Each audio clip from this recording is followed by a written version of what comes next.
consciousness, which is all for everybody. It's a universal idea, and this is the idea which is going to change the world in many different ways. Because in certain ways, this is the most dangerous time for humanity.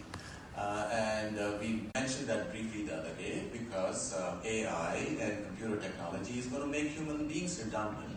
And if we're really nothing but machines, then even if we had all food to eat and access to the internet and access to watching as many movies as we wanted, we wouldn't be happy with it for too long. Maybe as we are growing up as children, maybe in the 20s, what they've discovered is at some point you would be extremely unhappy.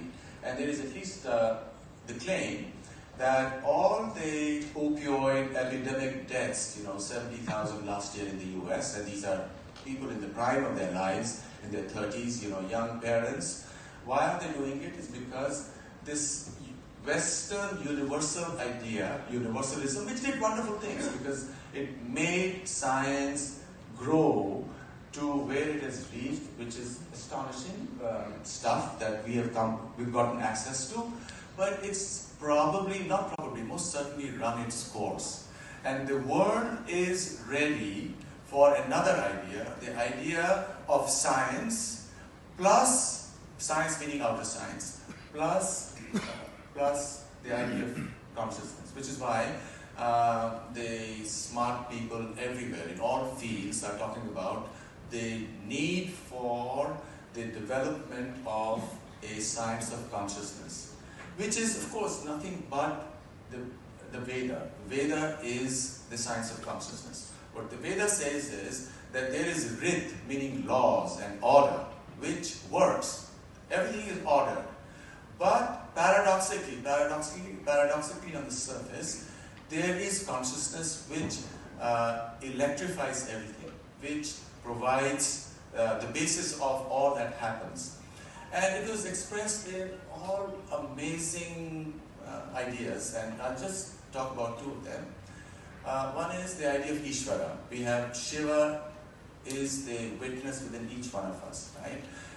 As we know, those of us who have looked at yantra diagrams, in the tantric tradition, you have the Sri Chakra, for example, which is a representation of the cosmos, both the outer cosmos and the physical cosmos, or the inner cosmos.